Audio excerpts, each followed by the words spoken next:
Shalom Aleichem. A good Woche. It's my מצוי Shabbos Kedish Pashas Vayikra. Today was Tes Adar Sheni Oila Asiri B'Chedish Adar Sheni. Today is the day that the Rebbe, the finite Rebbe, came to this country 82 years ago and declared America is nicht standish. Machen America for a Mokum Teira as even that altered Heim, to make America into a place of Teira, just like it was in the old country. And this is the final shlav, the final step before there's Galus of Melech HaMashiach.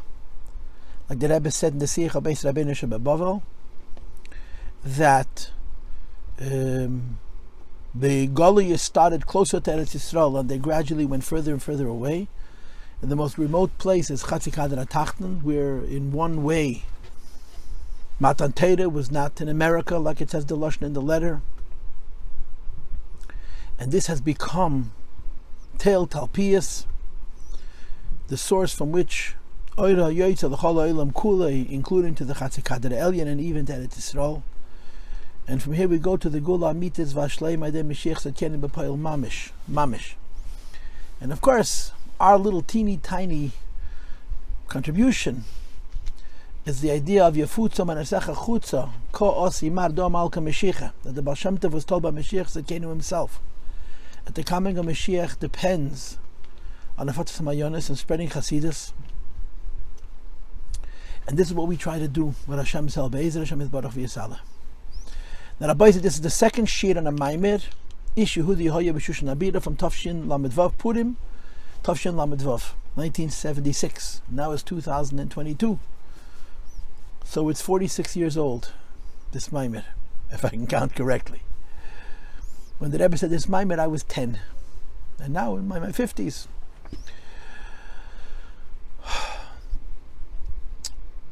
The 2 points that more than anything else spirit this Maimer, give it its soul, are: number one, that Mordechai is a Rebbe in the time of Galus, or in the language of the Gemara, which the Rebbe quotes, Akata Avda Achashverosh Hanan, we're servants of Achashverosh.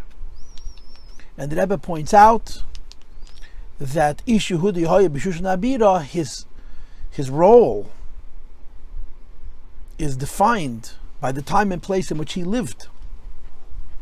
And because he lived in a time and a place of Galus, his avodah as a Nasi B'Yisrael reflected that.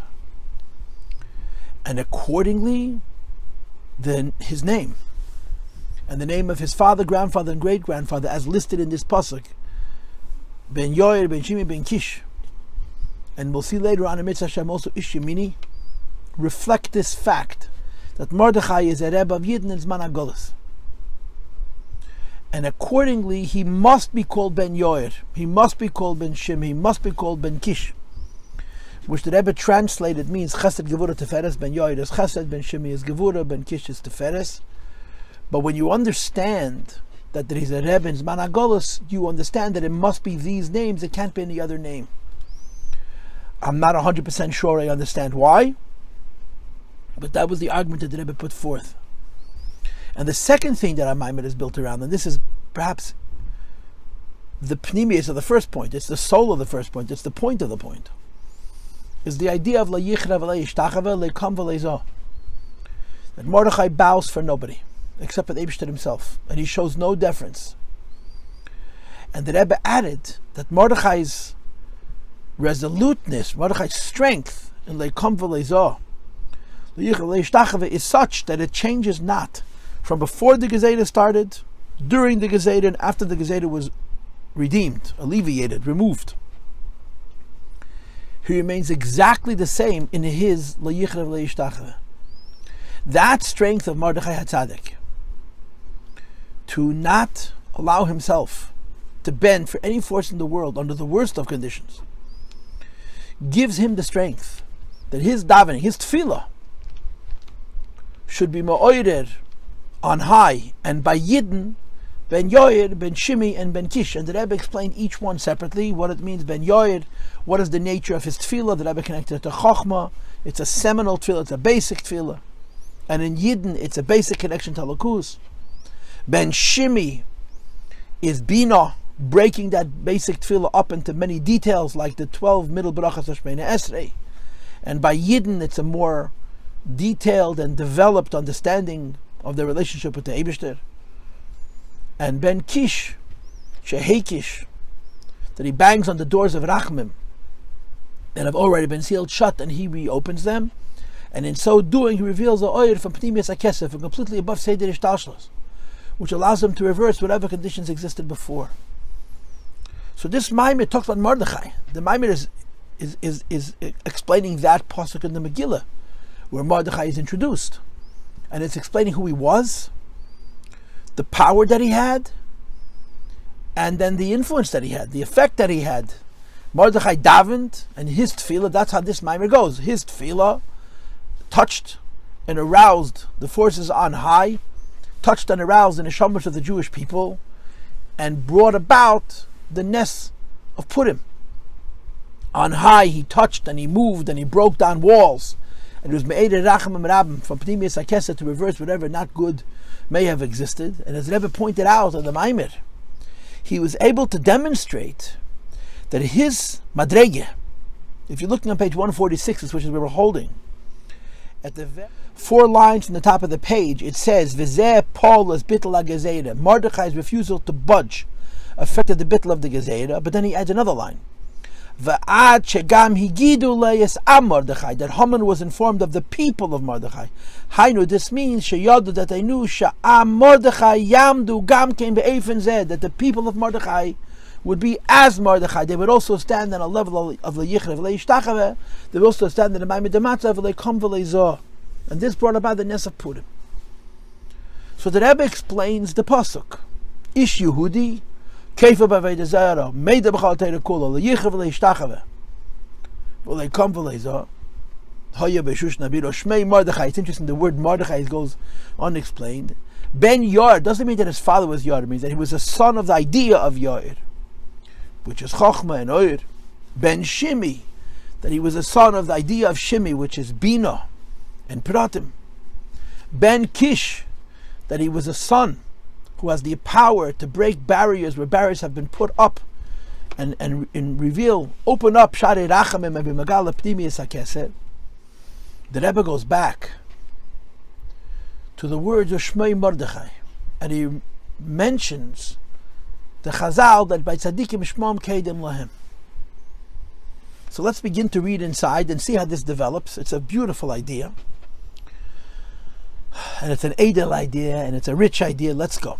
Page 146, second paragraph. Om the Madayin Tzadok L'Hav, and the question remains. We explained Ish Yehudi, a man of Mesiras Nefesh, and we explained Ben Yair, Ben Shemi, Ben Kish, the koiches that he has, and the exercise of those koiches through his tefillah and arousing the Jewish people and arousing Lamaila, that the Eibush should save the Jewish people. The question still remains: how is it possible to draw down Inyan Shalamayla, which is beyond any measure and limit? As the Rebbe told us in the Maimer earlier, that Ben Kish, which is Dafak al Sharei Hekesh Sharei Racham Niftacholei, and the Rebbe explained that this means Pnimius HaKesef. The shaila is not how he was able to reach Pnimius HaKesef. That's understood from the words Ben Kish. The question is, how could he bring that down B'seich Seder Ishtalshlos into the order of the chain reaction of world, which is limited, which is why it's called Ishtalshlos, and so on. Skip the bracket. So the shaila that's now being asked is not who Mordechai was and what Mordechai did and how Mordechai was effective, but how Mordechai could bring that into this world. Particularly when you consider the fact that number one, we're in Galus. And in times of Galus, there's a rule, a Lakus is in a state of hell. How is he going to bring down the Pnimius HaKesef, which is associated with the words Ben Kish, into this world? Moreover, that in Galus itself, it's Hechshir Pneim Shal Seini Yisrael B'Shul Kishul Gedera. Achashverosh was a big Seini Yisrael and a big Rasha, and he made that the Galus itself was black in comparison to the circumstances of Galus. And yet Mordechai, not only considering who he was and what he did, Ben Yair, Ben Shemi, Ben Kish, that he was able to reach Pnimis Akesed and reveal it, how did it bring it into this world? And of course, that's the whole point, right? If you're going to bring godliness down and can't bring it into this world, then you haven't been effective, you haven't been successful. The success is bringing it down into this world. And for this, the Rebbe brings what says in Chazal, Tzadikim, Shmom Kedem Lahem. The answer to that question is that the pasuk introduces him as Ushmoi Mordechai. Now, as I mentioned already before, the Rebbe is not going to explain the word Mordechai. That doesn't go explained. But the construct of Shmei Mordechai, or Shmei Boyaz, the Shmei Elkanah, as opposed to novel Shmei with the Rishoyim Heim Kedem Lishmam, will be explained. The Gemara says Tzadikim Shmam Kedem Tzadikim, their name is before them. Which proves Shesh Etzlam Ha'inyan Debeidam, by saying that by Tzadikim Shmam Kedem Lahem, that first you say Shmai, and then you say Mordechai, and you compare it to Shmi Havaya. Shmei Havaya proves that they have a similar telekus, because by the Eibush also says the Shmi Adishem. So the Rebbe says, in order to explain the power of the words of Shmei Mordechai, let's first visit the meaning of the words Shmi Havaya. But Inyan who, so he's talking about the idea that by the Eibush first it says the word shame, and then it says Yud Kei Vavkei in Echad HaPirush B'Zehu. One of the translations of this sequence, Ushmi Havaya, and of course the last words are Leini Daitilem, in the beginning of Pashas Ve'era, is B'Tchila Yesh Na'inyan Hashem. First there was the notion of him having the phenomena of a name. When I say the word the phenomena of a name, I mean he doesn't have a specific name, he has the possibility to carry one. A name is a word that has a meaning, that's made up of letters and sounds. The idea of shame is that he doesn't have a specific name, but he has the possibility to eventually have one. And only after that, he gets a specific name made up of specific letters to make up a word, which is Yud Kei Vavkei. So there's a place where you can't even say that he has a shame. That means the possibility for a name. And then there is a place where he has a name with specific letter, the Yud Kei Vavkei. There's a place where he doesn't have a name at all. Uklalus habir bazeh, says the Rebbe, allow me to explain. Hine, atmasum hus, a lukus as it is by itself, is lamayle mekolin Hashem, is removed from the whole phenomena of names. Meaning, A, he doesn't have a name. B, he doesn't have a tendency, a proclivity towards having a name. Meaning, not only doesn't have a name, actually, he doesn't even have the prospect of eventually getting a name. Like it says in the Chazal, when you're talking about the Hashem Himself, you call him I. That his reference cannot be represented by any word or letter or crown of a letter. So there's a place where you say Hashem has no connection to a name whatsoever, and you refer to him as I.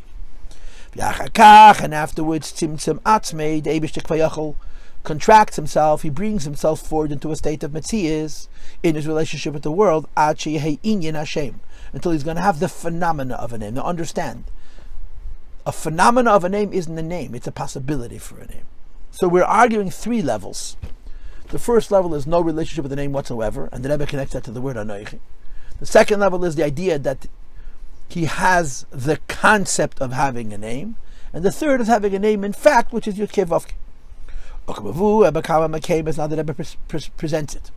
We learned in Chassidus in many places about the whole idea of having a name. What does a name mean? The Indian Hashem, on the one hand, the idea of a name is a name is altogether separate from the etzem. Which is like when a person is by himself, and by the Eibishter. As he is by himself, he has no need for a name. Not only doesn't have a name, he doesn't even have the phenomena of a name. Because Kol Inyan Hashem, the whole phenomena of a name and the whole reality of a name is Shesh Nemetzias Dezulas, where there's another. And when there's another, you need to have the phenomena of a name. And a name, in fact, have an association with that other. And since that other needs a relationship with you, it's affected by being called by a name. So names are only necessary in relationship with other. If there's no other, there's no need to have a relationship. Now forgive me. I wish to pause here and share with you one of my favorite sichos. And who's asking me my opinion, but I'm the teacher, yeah? And there's nobody in the room, sitting by myself in my basement. The Rebbe has the hadran on Rambam, hadran Agdol. I call it hadran Agdol, I don't know.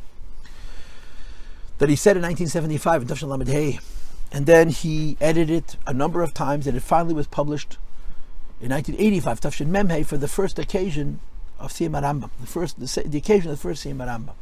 It's 50 pages long. It came out in a kuntris. It has its own shar. It's within the Heichal Hachi, it's its own shar. It's an incredible piece of work that had in a Rambam.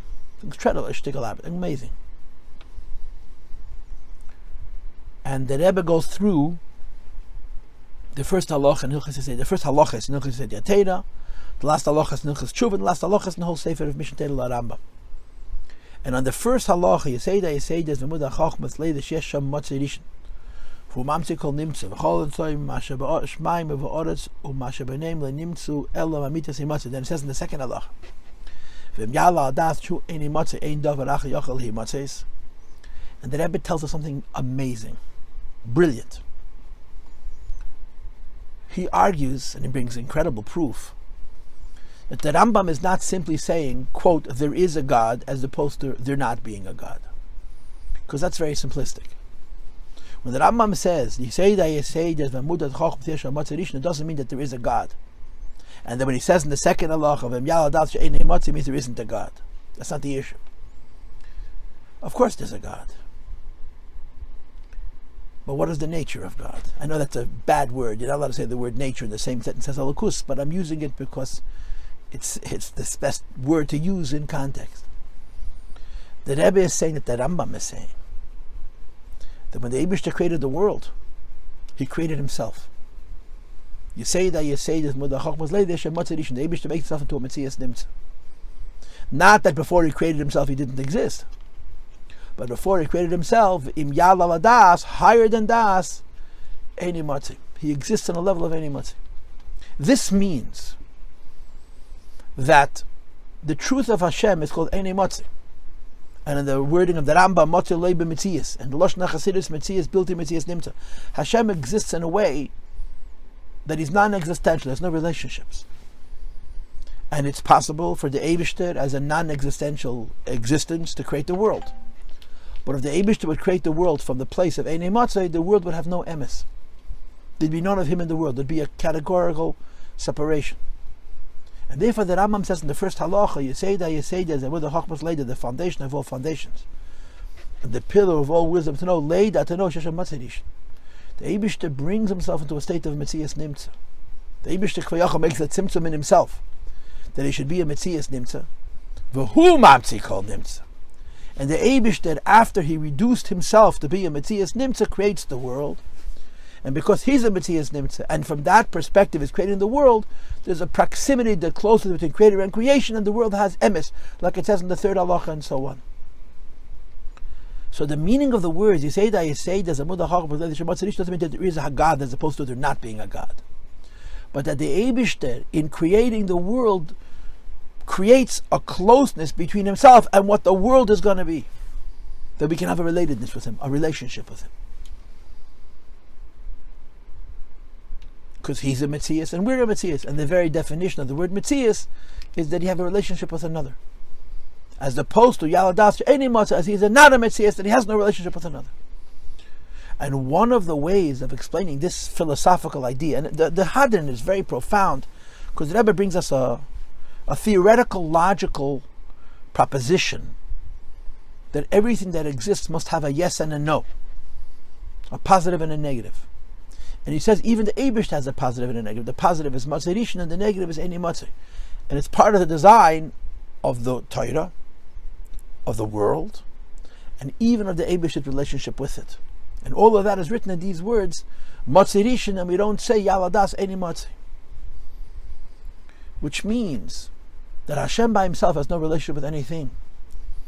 But when Hashem created the world, he didn't only create the world and create the Torah, he created the idea that there can be a relationship between the world and him. And this idea that the Eibush created the idea that there can be a relationship between the Eibush, between the world and him, is called Matzei Rishon. And I'm going to propose that here it's called shame.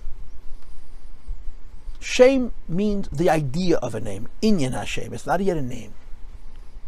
And the idea that the Eibishter has Inyan Hashem is a proximity to another.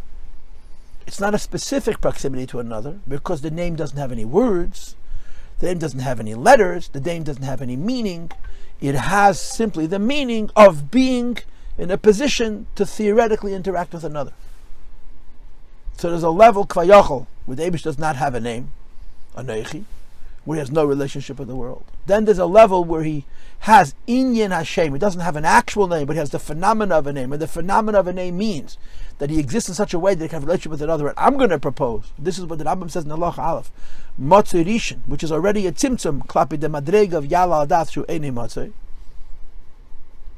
And then after the idea of him having the inyan Hashem, then he has the mitzias Hashem, which is Shem Havaya. And the Rebbe proposes that this is why it says first ושמי and then Havaya. ושמי means that when the Eibishter comes close enough to the world to have a relationship with the world on a level of inyan, and Havaya means the nature of the relationship itself. Let's go back. On the Mafal Pikain, page 146, second paragraph, 4 lines from the end. Yeshnei b'zah inyan. On the one hand, we say that the whole inyan of a name is in order to have a relatedness with another. And I just presented you the profundity of this idea using this hadran hagadol as a form. That the name is only necessary when there's going to be another. And the Eibishter gives himself the inyan Hashem, which in the Lashon HaRambam is called Matzui Rishon. So that if and when he's going to create a world, there should be legitimacy to the world because there's legitimacy to the world's relationship with him. And on the other hand, when the Eibishter who descends to the inyan Hashem to have a relationship with the world, who through this inyan Hashem, and then later Mitzias Hashem, he turns to us with his whole essence. Like it says in the Safas of Teira 8 in Vayechi, Tayedei Shekedem es Adam b'Shem Chacham v'Chassid Mamshichem es Akech Chacham v'Chassid Matzmiyim. When you call someone by your name, you bring forward hidden powers from a hidden state to a revealed state. The same is true by Yalakus, and in fact, if you know the Maimorim of Rashbi, Vestach, the Sugi of Shvachim, you know that by the Eibush is even more than it is by a person. By a person, you're revealing it. From a Helam, by the Eibush, you're creating it. But it all begins with the idea that the Eibush creates a possibility to have a shame. So, before the Eibush has an actual name, the Eibishter has the idea of a name, which means the idea of having a relationship with us, and afterwards he has an actual name, which is how he interacts with us b'Poel, which is Shem Havai. So there's two things. There's ושמי, the idea of a name, and Havaya, there's the actual name. Now the Rebbe is going to split hairs, and he's going to say something interesting. We know as a rule in Chassidus that giluyim covers over atzmos. It's a commonsensical thing. It's a logical truth. When a person lives in light, he doesn't struggle. And because when a person lives in light, he doesn't struggle, he doesn't notice. He doesn't notice what's before the light, what's higher than the light. When a person lives in darkness, he has no choice but to struggle. And he not only finds the idea of light, he finds what's the source for the light. So the Rebbe is going to propose that the Eibishter is called ושמי Havaya, right? Shmi is already a tzimtzum, and Havaya is a second tzimtzum, because the Eibishter by himself is not only above Havaya, he is above Shem. The inyan Hashem, as the Rebbe calls it in this Maimer. But there's an interesting thing. Havaya, if godliness is revealed as represented by Yud Kei Vav Kei, it can cover over Shmi. And when Havaya is unavailable, for whatever reason, then you're forced to go back and notice that there's Shmi. And this is the difference between the times of the Beis HaMikdash and times of Galus. In times of the Beis HaMikdash, there's a Giluy of Shem Havaya. The Giluy of Shem Havaya makes it unnecessary, and it covers over the source of Shem Havaya, which is the inyan Hashem. In the times of Galus, where the Havaya is concealed, because of the lack of light, you become sensitive to the madreg of inyan Hashem, of Shmi Havai. And as I told you a number of times, this Maimer is explaining Mordechai, and the first thing you have to know about Mordechai is that he's a Rebbe in a Maimer de Matzav of a Kata Avda Achashverosh Anan, where the godliness is concealed. So that to use this form, when the Havaya is covered over, you begin to see the Ushmi, which is the source of the Havaya.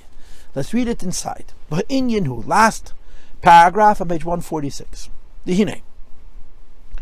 I just told you about the idea that the Eibush makes it tzimtzum to have inyan Hashem, u'shmi. And then I just told you that after that there's going to be a second tzimtzum, that from the inyan Hashem there's going to be the Metzias Hashem. Havayeh. I want to tell you the difference between those two inyanim. In general, shame ve'er shavim zelazeh. The word shame and the word oir means the same thing. The shneim einom ela. In many maimorim they use the word shame and oir interchangeably, right? Hayahu shmei belvad, the same thing as oir. And both of them are arnamei ha'etzem. They're only a reflection, they're a trace of what etzem is. Neither the word oir nor the word shame is atzmas hus, because shame is the beginning of relationship with another and oir is the actual relationship with another. Notwithstanding that in many maimorim, oir and shame are considered the same, in certain maimorim and on a deeper level and on a more precise level, they're different. What's the difference? Oir is the Giluy, and shame is the helim. And the Giluy is lower than the helim and it covers over it. The inyan Hashem, as we said before, that when a person is in a circumstance where he doesn't see the light, and because he doesn't see the light, he has to relate to the source of the light. He doesn't see the Havaya. So he has to relate to the Inyan Hashem. Inyan Hashem means the notion that the Eibishter could have a relationship with the world. Says the Rebbe, who peine lekede b'kol atzmusei. The idea that you'll call to the Eibishter. And when you're calling to the Eibishter, you're not calling to Havaya. You're calling to the source of Havaya, to the Inyan Hashem. He turns with his whole etzem.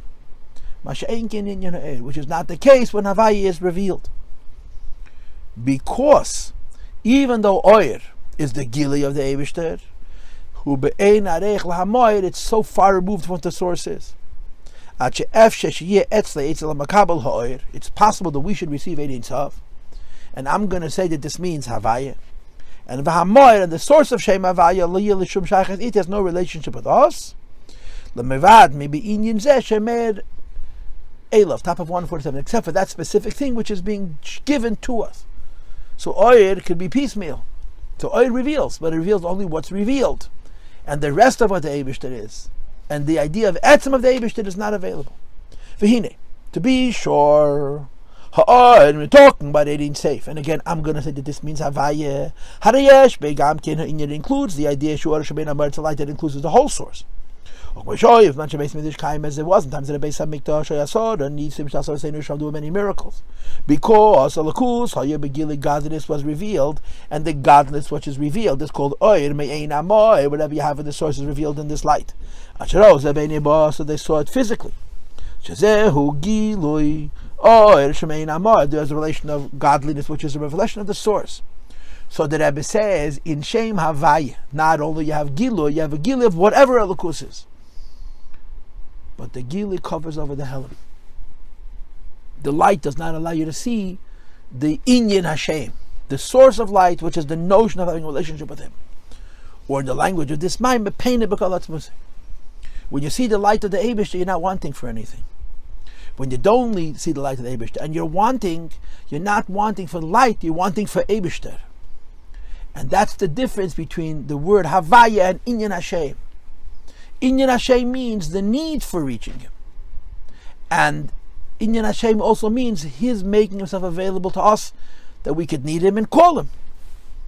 And in the lack of Giluy, you become aware of this idea of Inyan Hashem.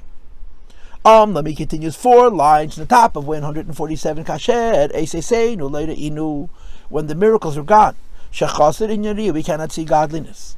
Hine us, when light is concealed, which in the context of this Maimon means the Ben Yair is missing, so you revert to the Ben Shimi. Oz Yeshni and Shmiya, all you can do is hear.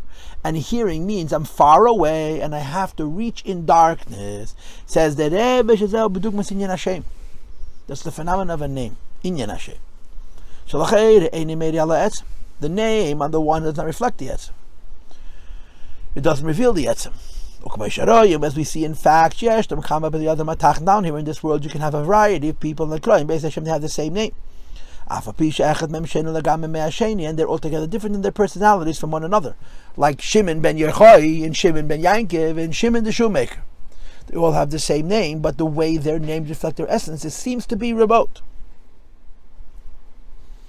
In other words, the inyan Hashem, which is higher than the inyan ha'oir,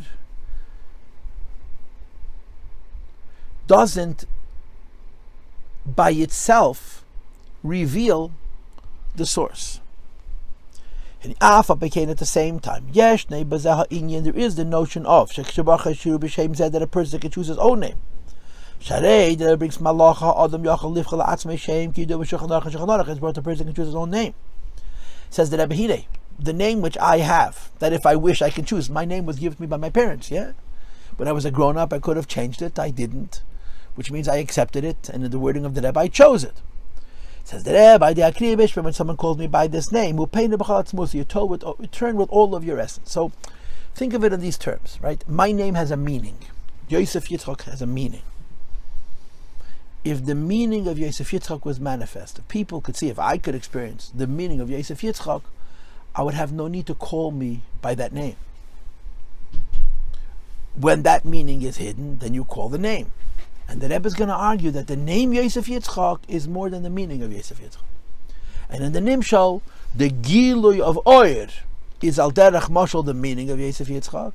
And the Helam of Eir is the calling of the name itself. And when you call the name itself, it's Paine B'chol Atzmos, it turns with its entire essence. So the difference between the word Ushmi and the word Havaya, that the word Havaya means when godliness is revealed, you don't have to call him. And the Shmi means when godliness is concealed, then you do have to call him. And it's only because of the concealment that you need to, because of the concealment that you need to call. But in the state of concealment where you need to call, Atzmus turns towards us through that name, because that's what the meaning of the word Inyan Hashem is, that the Eibush has a relationship with us. And the Rebbe says, the same is true in Elokus.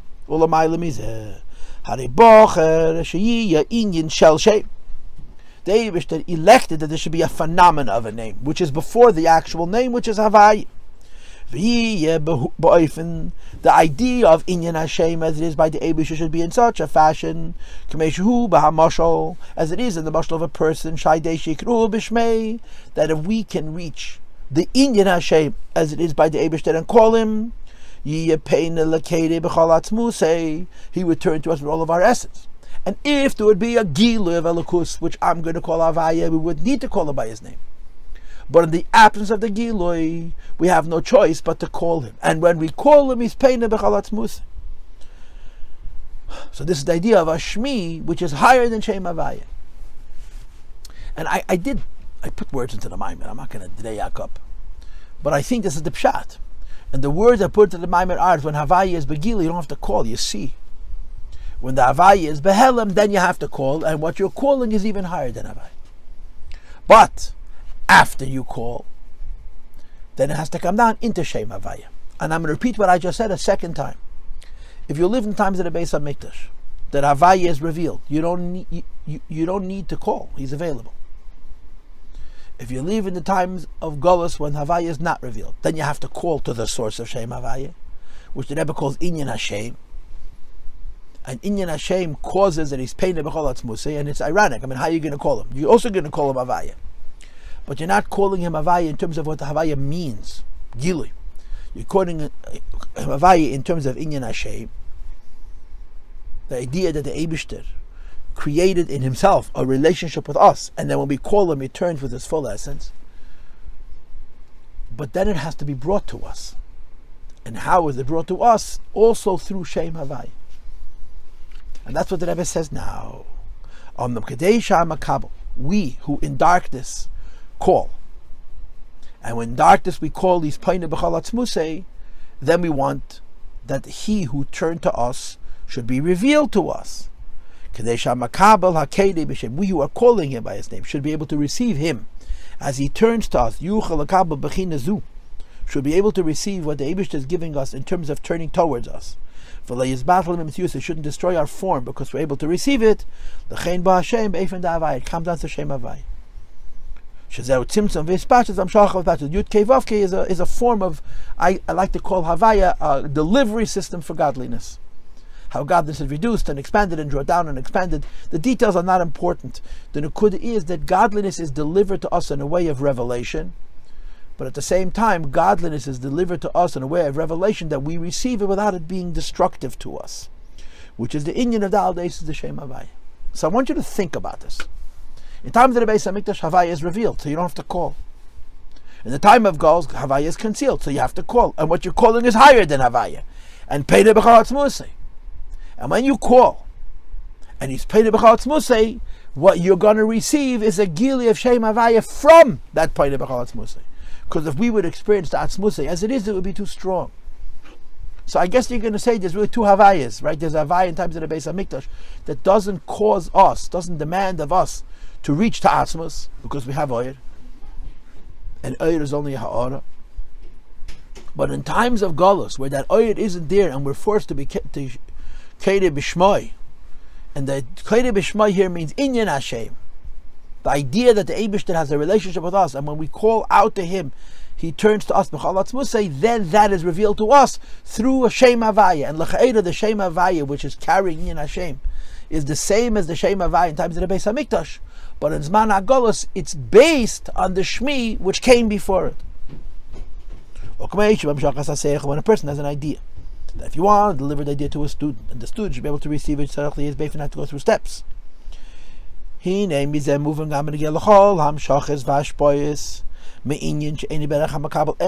comes from a lakus to a world. And the lakus by itself is completely beyond the world, has to go through steps of containment. The world should be able to receive it. For us to receive godliness the way the world is able to take it, you have to have tzimtzum. So to say it a third time or a fourth time, in Zman Havaya is revealed. You don't have to call. And therefore the Havaya you have in Zman Havaya is only Ha'ara. In Zman HaGalus, where Havaya is concealed, you do call. And you're reaching to Atzmos, and then it's brought forward through Shem Havaya, which is revealed, but it's brought through Shem Havaya, which is revealed, which is connected to the Peide B'chal Atzmusei, which the Eibishter responded to our call because of the Cheshach HaGalus. And that's how you have to understand Mordechai's place. Mordechai was a Rebbe in Zman HaGalus, Akata after the Cheshvedesh Hanan, and his inyan is because of Galus, he calls to inyan Hashem, ושמי Havaya, and then from that he brings down to Shem Havaya, and so on. And the Rebbe continues in the second paragraph on page 147. This is the explanation of the Torah telling us about the Eibishter that his name is Havaya, which is Shmei Kedem Lei. That before the Eibishter has the revelation, he has the phenomenon of Shem Havaya. And what is the phenomenon of Shem Havaya? That there's a Atzmus who L'mayli Mikol Seder HaYishtalshelus. There's the phenomenon of Atzmus, which is above Ishtalshelus altogether. And in this itself, there's two conditions, right? In the language of the Rambam, there's a madreg of Ya'la, שהוא אינו, מצוי, which the Rebbe calls in this Maimed Ankhi. It's no relationship with the world. And then there's a level down, which is called Matzeri, where the Eibishter brings himself into proximity with worldliness. So the Rebbe, Yesh, Nefshar is also an idea. That the Eibishter creates the possibility. We should be able to have a relationship with him. By him bringing himself into the sphere of Inyan Hashem, or in this particular case, he calls it Oifen Hashem. In other words, not that he has a specific name, but that he has the phenomenon of a name, and the phenomenon of a name is the phenomenon of a relationship with us. What is the meaning of hu shmei bilvad? Not that he has a specific name, but that he has the phenomena of having a relationship with something other than himself. Or in the language of it, actually that's Atzilus Ha'elyon. Who before the Eibishter created Atzilus also, not just before he created Bria, we say hu shmei bilvad. The gam oz ho'ya inyan Hashem. That even when we're dealing with Atzilus the Galus and not Bria the Galus, there was already in Atzilus the Galus the phenomenon of Hashem. Afal shib eifin de bilvad. There's no world yet. There's only Shem. What is Shem? The possible relationship between the Eibishter and something other. And after you have what's called Inyan Hashem, or Eifin Hashem, Nimshach Hashem, the name comes down into a Giluy, letters in a word which is specific. Be'eifin Shal Havaya, it comes under the Eisis of Yud Kei Vav Kei. This is already a Giluy. So Inyan Hashem is the idea that the Eibishter has a concept of relationship with worldliness in the language of this Maimed. That's the source of the Inyan of Peine B'chal Atzmus, that he should turn to us with all of his essence, because he's Mitziasized himself from being Eine Matzah, being Mitzias Nimtzah, Matzah, that what we do matters to him, and we call, he responds. But in the meantime, he doesn't have a specific name, but only Inyan Hashem, and then it comes down to the Shem of Havaya. And in Havaya it brings a number of taich. Number of an Havaya Shem Lepirish. There's a Yud Kei Vav who doesn't have a translation, which we call Shem HaEtzem, Shem HaMfudah, Shem HaMeyuchad. There's a big clear in Chassidus what this is. You have a little bit about this in Taf Reish Nun. Vav Shvuas Taf Zayin Pesach. You also have it, I think, in Samach Tes. What does it mean, the Eibishter's name that has no meaning? And yet his name is Yud Kei Vav Kei. Number 2, there's a second level of Shem Havaya. How it comes forward as a delivery system for godliness. That's already a second madrig of Shem Havaya. Number 3, Adlamata Yeser, even lower, that Havaya means hoi'ha v'yehia, past, present, and future as one, which is Geder Azman, Ubemele Geder Amokim, but Be'efen the hoi'ha v'yehia ke'echad. Hashem has come down to the category of time and space, but it's not yet divided up into units, and that's a third level of Shem Havaya. So Ushmi is the phenomenon of pain of B'chalatz Moshe. There's a relationship with the world. Havaya is already a Giluy of that. And in this itself, the Rebbe brings 3 levels. The first level is the Giluy of Ushmi, which is a Havaya B'li Pirush. The second level of Ushmi is Havaya, which is the idea of godliness being delivered to worldliness. And the third level of Havaya is where the Shaykhs does man and Mok. And of course, the Rebbe doesn't say this, but I can help myself and add, based on the famous letter from the Rebbe to Zevin, which he was Metzayin in the Ha'aras of the Encyclopedia Talmudis, that the lowest madrig of Shem Havaya is Lashon Mahave, as the creator. And the Yud made ala Tmidis, like he says in Sharichas V'Emunah. So the Rebbe doesn't say it, and it's a chutzpah of me to say it, but l'chayder it's the 4th level. So you have 4 definitions of Shem Havaya.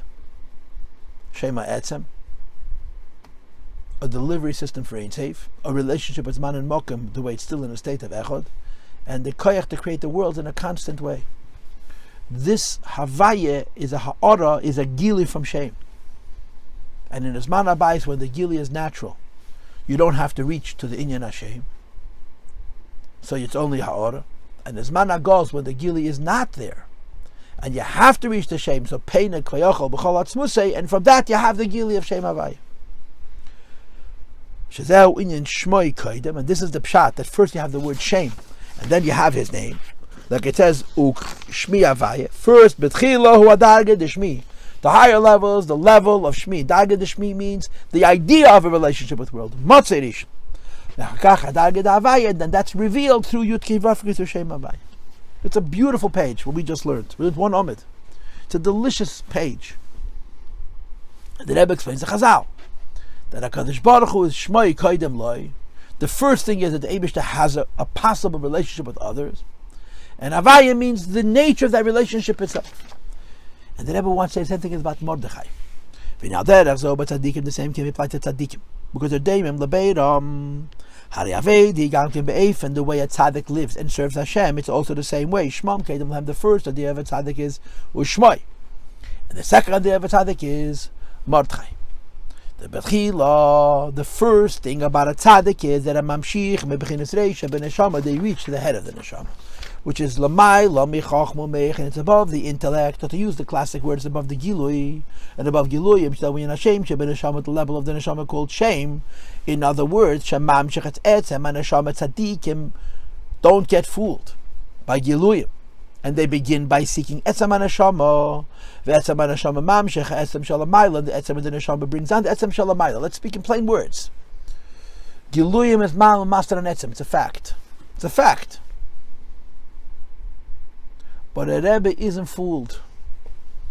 A Rebbe has gewaldige giluyim. Right? The Rebbe gave him a very powerful neshama, a great mind, a great heart, a great senses, a great spirit. Ruach HaKodesh, alles what du willst. Right, like the Alter Rebbe said, Ich will me nicht as dich allein. So there's the inyan of Ich will me nicht as dich allein in the tzaddik. The tzaddik does not suffice with the external natural koiches that the Eibishter gave him. He seeks his own shame. I think it's a very profound idea. Most people, if life is good, they leave it alone. If they're experiencing godliness in whatever condition, they're happy. The tzaddik seeks shame. The tzaddik has great inyonim, and he's not satisfied by that. He has to find his own name. He has to go past his Giluy to find his etzem. Now, in Elikus, we say that in Zman Habayis, this is difficult to do, because the light dazzles and you don't look for etzem. And as Zman Hagos, when the light is concealed, you seek etzem. But in the Nimshal, a tzaddik is a holy man, yeah? On the base of the word that the Rebbe brings in the Maimorim, in the name of the Alter Rebbe, that there's certain tzadikim, like whom the base of Mikdash was never destroyed, like Rashbi. But nevertheless, they seek dichalein.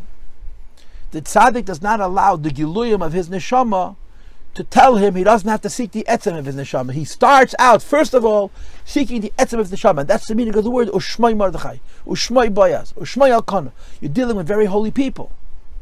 You're dealing with people that are not only holy, but have unbelievable integrity. That they're not allowing themselves to suffice with their Elkanah, with their Boyaz, with their Mordechai, and they seek their shame, they seek their etzem, they seek their point and their neshama, which is inyan Hashem rather than metzias Hashem. In other words, idea of relating to another, which affects the idea of point of b'chal atzmusei. And the inyan Hashem and the tzaddik connects with inyan Hashem and Elikus.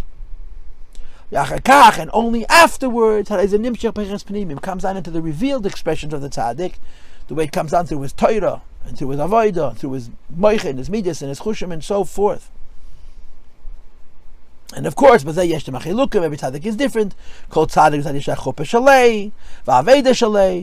And this is the Seder Advarim. I think this is incredibly profound.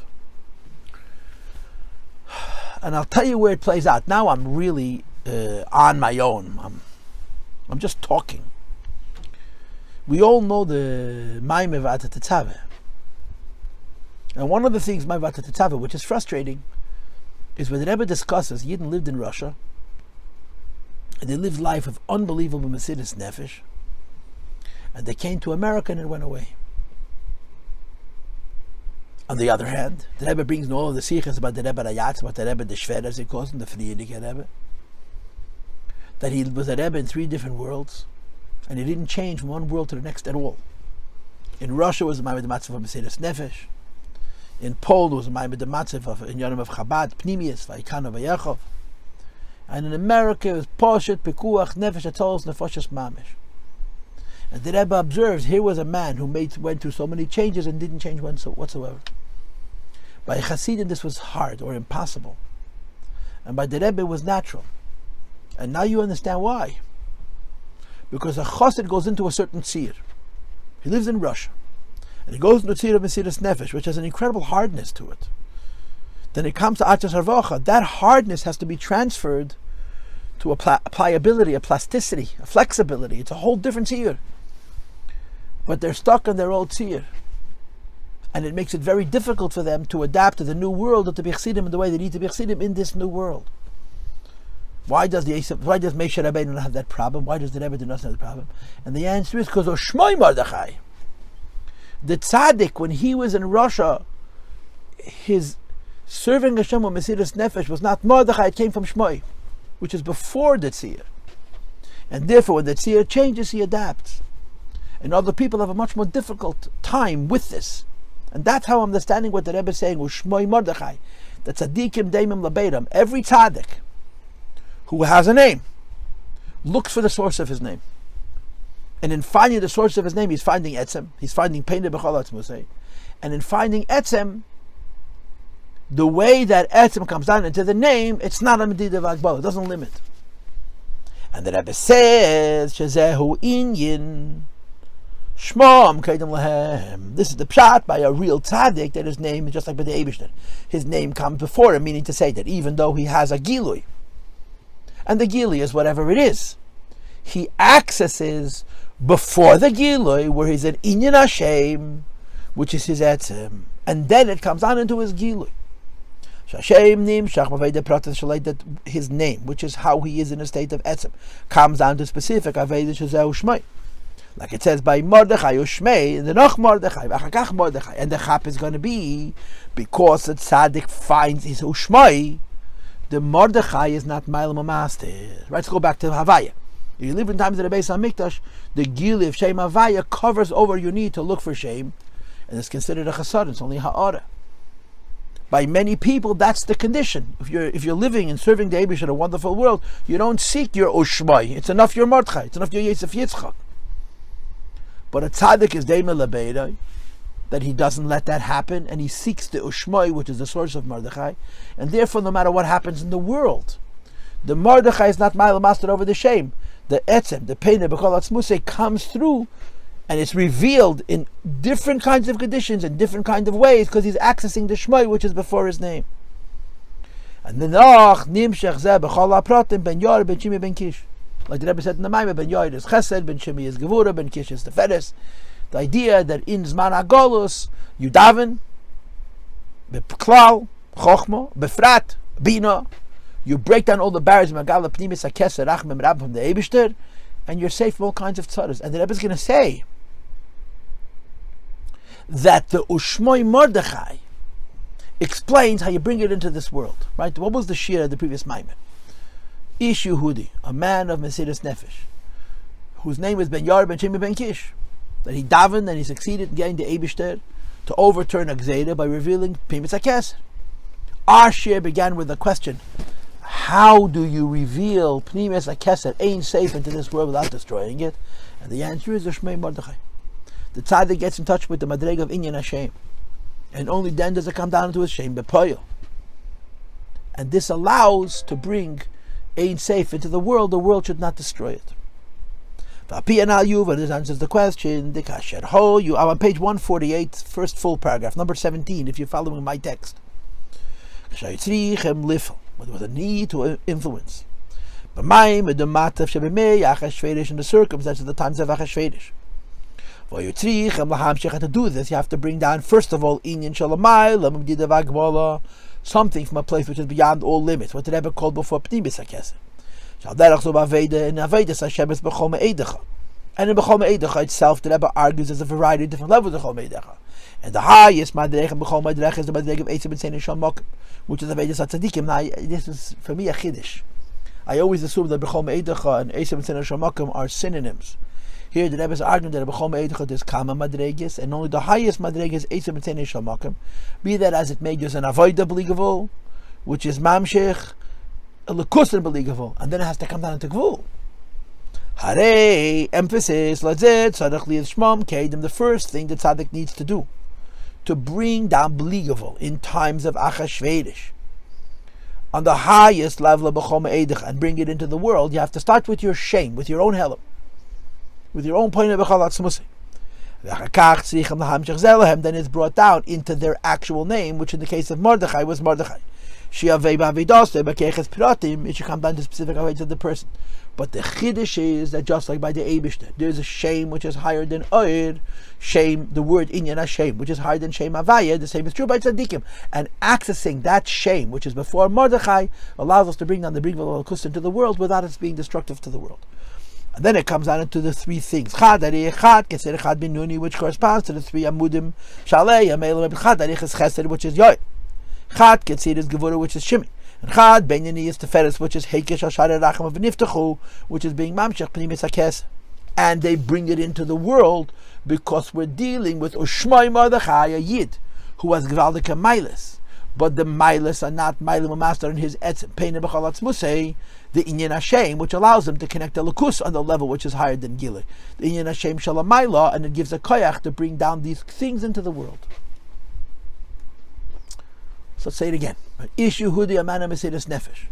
Ushmai Mordechai. He's a Yid with very big milas, but he doesn't allow his milas to cover over his etzem, and he seeks Ushmai. He seeks his etzem, which is a mila minyan Hashem. The Rebbe calls the Reish of the Neshama, which is higher than Moich. And only then does it come down into his name, Ben Yor, Ben Shimi, Ben Kish, which is his avoida, his ability to change the world. But because he starts out with the Ushmai, which is higher than Mordechai, he's able to bring this bligvol into the world, even in Zman Galus, even in the times of Achashverosh, Yehishchir, Pneim, Shaseni, Yisrael, Kishulei, Kedera, and the world shall be able to receive it. So we explained all the words, Yehudi, v'ho'e b'shush navira, we didn't. Ushmai Mordechai, although we didn't translate the word Mordechai, and we explained Ben Yoel, Ben Shimi, Ben Kish. And what's left to explain is a Messiah because of Ish Yamini, that he's a man of Yamin, of the right side, which goes on Gula. For in Yehuda, the Rebbe explains that it says in Chassidus that there's Binyamin. It's called Tzadik Tachten. And Binyamin Tzadik Tachten, the Kelil, Yosef Shaya Tzadik Kelil. Binyamin is one of the 12 Shvatim. But of the 12 Shvatim, he's Ruchu, the Shalvi Begaveh. He's the one of the 12 Shvatim which is closest to Yosef, right? The Shvatim of the Madrega of Bia. Malchus, Bia. Ban, the lower level. That's why they were saying, hoi'ha v'decha, they should be removed from the world, because the world is a stira to lakus for them. But Yosef a tzaddik who's a tzaddik elim, v'yavi abayis l'asas malachte, nothing is ma'alim u'master. Yosef is a mishram of ma. And therefore he could be involved in buchal tarai, he could be doing Paddy's accounting and running the world, and he's in his fate of vegas and achtas nalakus. And Yosef gives this into Binyamin. The Yosef, Vasas kol ha-kesef, Yosef collects all the kesef of Klippa and brings it into Kedusha, and he translates. So it says in Teira that is Gimel Matmenius. What is Kesef? Ahava. She'osaf es kol inyani ha'ava. Yosef collects every kind of ahava. And I guess the Gimel Matmenius is 3 different kinds of ahava. But then it says, he brings this ahava, which is what they give Yosef a tzaddik into Binyamin. But by Binyamin it's hidden. And the Rebbe says hidden in Binyamin means Ava Mesuteres. By planting this cup of Ahava, by Binyamin, Afapishu, Toman, even though it's hidden, which is the Madreg of Ava Mesuteres, but he already has it. And because Ishimini means that every Yid has in a hidden way, Koyach that he gets from Yosef HaTzadik, for an Av which is B'li Gevul, it's Peyel, B'maisadi B'ramachshav, it affects the whole person in his behavior and his heart and his mind. And this brings to the end of Ishimini, Ideis and Nasa Ishimini, which is Geula. So there is Ishimini means Binyamin. And he says, what's Binyamin? The Yid who's a Keli for the giluyim of Yosef, which means of Elokus, at least in a hidden way. And because in Binyamin you have the Inyanim of Yosef of Elokus in a hidden way, we're able to reveal them in our Avodas Hashem. And then we're Zeicher to Ishimini, the second type of Ishimini, which goes on the Gula. Shemam Shech Ketz Hayamin, like it says in the end of Daniel, V'tamid Al Gerolcha Leketz Hayamin. Yamin means the right side, then from Giluy Elokus, which is going to be the Yasad Lovin. In other words, that Mordechai's Inyan is Ishimini, that he's the avoided that brings to the Geula, and then he's the matzav of the Geula itself, Yamin, which means Geula. And the Rebbe concludes, V'zehu ish Yehudi hoi'ha b'shushan abira. The Pashtos, on a simple level, by saying where he lived, not just that it was an ish Yehudi, which means a man of Besidus Nefesh. Keif b'vayda zara made the b'chal teira kol alei, yechra alei, yishtachav alei, kam b'lei zah. Why do you say he lived in Shushan Abira? It's to say this. He lived in a Goyish city. A terrible, powerful and evil king. He was nevertheless Ish Yehudi, was made of Aveda Zara, or made of B'chal Teira Kula. So Ish Yehudi means he was a man of Mesidus Nefesh. Hoya Shushan Abira meant he was a man of Mesidus Nefesh, and the worst kind of Galus and the Galus didn't touch him. And I wrote on my, I don't know if it's the one day online, I wrote it, ושמי Mordechai. That his inyan is that he doesn't allow Mordechai to be Ma'al Master al Shmai. He seeks the shame which is before the Mordechai. And then it comes down into Ben, Ya'ir Sheheir Nim Shal Yisrael B'Tfilah, he illuminates the eyes of the Jewish people in the ear through his tefillah. Uben Shimei Shasham Me'el Tzvos Rebbe hears his tefillah, and by Yidden this means Ahavon of Asagan Elokus. Uben Ki Shehi Ki Shal Shari Rachmi bounds on the doors of Rachmi which are opened. And idea Avedis was Batlam Kol HaGazeres. All the Gazeres are removed until Ish Yemini, which means in Agula. And I want to say, as I told you before, that the Rebbe says in his Maimorim, Ish Yehudi is K'may Ish HaRabayis. He's the Balabayis over the Inyan HaYehudi. So you have to say Ish Yemini, he's the Balabayis over the Inyan of the Gula Amitas Vashlema. Bedugma Lamasha Yemin Kipshutim. Just like the right side is Hu'ahimshech, Hu'amamshech Chol HaMshachas. The right side is Chesed, which means an old HaMshachas. And this true included in Hagula. Based on the pasuk which was cited earlier from Daniel, which is a line in Nun, which goes on being mamshech to a very low level, which is made al gula mites vashleim. So we have the whole pasuk, every word really. Ish Yehudi means a man of Mesidus Nefesh. Hoi'ha b'shushan abira means in spite of where he lived. Ushmei Mordechai, this is a Yid who doesn't allow his Mordechai to dazzle him, and he seeks the Shmai, which is before the Mordechai. The Pina B'Chalatz Musi. And then it comes down in Mordechai. And therefore there's a Ben Yoyer, and there's a Ben Shimi, and there's a Ben Kish, with all the avoided that involves that he did. and the inspiration to Yidden that he brings and is touching in Elokus Shalamayla that he affects, until Ishemini, that the Ava Mesuteres becomes an Ava Giluy and the Gula Mitzvah Vashlema. And the Rebbe finishes Vayedei, and through the final idea that as a result of Yehudi hoi'ha b'shushna birush ben Mordechai ben Yar ben Shemi Kish Ishemini, where Zeichet is Alihud and Maisa Oira v'Simcha v'Sasan v'Ikar, and the Gemara says Eid is Teira, and Simcha is Yamtif, and Sasan is Mil, and Ikar el Tfil, and the Mashiach and Kipshute. That b'mei Agos Hachev, the last days of Galus, we should have Oira v'Simcha v'Sasan v'Ikar Kipshute shall Mikra, the literal meaning of light and joy and gladness and grandeur. And then, of course, also the ruchnius idea of Teira and Yomtiv and Mila and Tfilin v'Yikar, Elu Tfilin. And what is the union of Tfilin? Shenafa Bachas HaYehudim Aleim, that a guy is afraid of a Yid. Like it says in the Gemara based on the Pasuk V'ro, Kolam Eretz Kishev V'Shem Dikra Lech V'Yarem Mekah, which is Tfilin Shal B'Rosh. And he finishes with Tia Mismach Giyula L'Giyula, not Pesach. That right after Purim is Mashiach, take of Miyad Mamish. And then the flies over Kadev Mamish, and as the Rebbe said in the later years, take of Miyad Mamish. So I hope I explained it clearly, and I hope I didn't add so much that I was saying things that are not pshat in Maimer. Okay, Afreilich Purim, and I'll see you in a week. We give noch a Maimer, noch a Shir, noch a Chassidus. Und dik is a Mashiach will kommen.